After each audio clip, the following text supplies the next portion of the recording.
देखिए, प्रधानमंत्री और भारत सरकार की जिम्मेदारी है कि देश का विकास होना चाहिए, लेकिन प्रधानमंत्री को, मुख्यमंत्री को ये ख्याल रखना चाहिए कि विकास किसी एक जगह सीमित होकर नहीं रह जाए। पूरे देश का विकास हो, तमाम प्रांतों का विकास हो, सरकारें विपक्ष की हों या रूलिंग पार्टी की हों, जो देश की रूलिंग पार्टी है, सबके साथ इंसाफ हो और पूरे देश का विकास हो। और ये जो कुछ प्रधानमंत्री अयोध्या में कर रहे हैं वो विकास कम है, 2024 के चुनाव की तैयारी ज्यादा है। सर, इस दौरान उन्होंने लोगों को संबोधित भी किया और ये अपील की कि 140 करोड़ लोग जो है 22 जनवरी को राम ज्योति जलाएं अपने घरों में और दिवाली को सेलिब्रेट करें। देखिए, प्रधानमंत्री हैं, वो एक धर्म को मानते हैं और उसके हिसाब से उन्होंने ये पूरे देश के लिए कहा है। ये उनका अपनी राय हो सकती है कि पूरे देशवासी क्या करें क्या ना करें, लेकिन पूरे देश के लोगों की अपनी अपनी आस्थाएं हैं और सब लोगों को अपनी आस्था के हिसाब से करना चाहिए। सर, आपको लेकर भी लोगों से कहा कि 14 जनवरी को देश भर में जितनी भी रिलीजियस प्लेसेज हैं वहाँ पर सफाई अभियान चलाएं।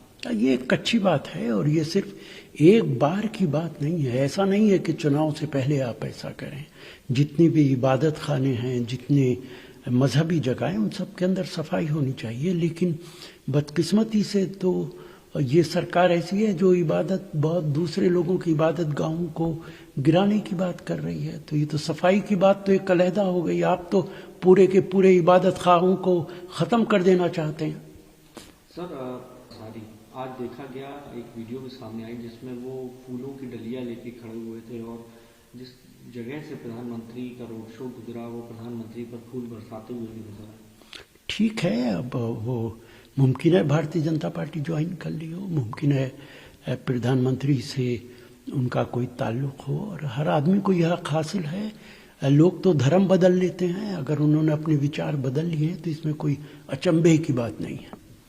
सर, एक बयान दिया है राम मंदिर को लेकर, बोले कि हमें अभी तक मेरे पास कोई इनविटेशन नहीं आया है और इनविटेशन ही एकमात्र जरिया नहीं है जो मुझे रोका जा रहा है कि मैं राम मंदिर, क्योंकि वो सबका राम मंदिर है और वहाँ पे हर कोई जाना चाहिए।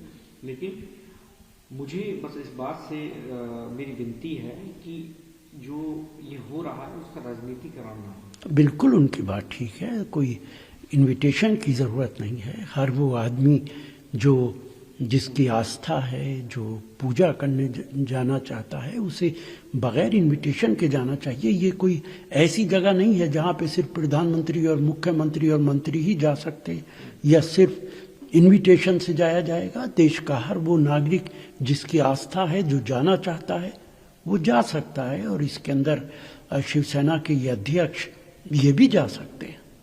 सर, आपने कहा है सर, आप एक बार फिर इस बात का जिक्र और जोर देते हुए कहा कि जम्मू कश्मीर के लोग चाहते हैं कि यहाँ उनकी इलेक्टेड गवर्नमेंट हो। बिल्कुल ठीक बात है। न सिर्फ जम्मू कश्मीर, हर प्रांत के लोग चाहते हैं कि उनकी अपनी सरकार बने, जनता चुने और वो सरकार उनके लिए काम करे। लेकिन कश्मीर के बारे में भारतीय जनता पार्टी की सरकार बोलती कुछ है और करती कुछ है।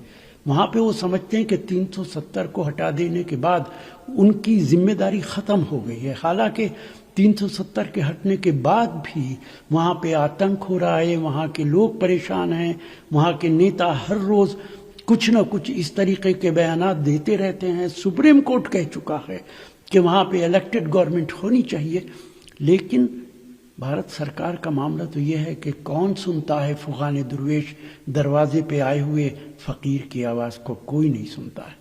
सर, बजरंग पुनिया ने स्पोर्ट्स मिनिस्ट्री से इस बात की गुजारिश की है कि 7 महीने बाद जो पेरिस में ओलंपिक होने जा रहे हैं उसको लेकर जो रेसलिंग एक्टिविटीज़ हैं उसको फिर से शुरू किया जाए ताकि हम पहले के मुकाबले ज़्यादा मेडल ला सकें। ये बहुत ज़रूरी है। अगर ओलंपिक के अंदर हमें पार्टिसिपेट करना है तो जाहिर है कि बग़ैर रिहर्सल के, बग़ैर तैयारी के हम उसके अंदर नहीं जा सकते हैं।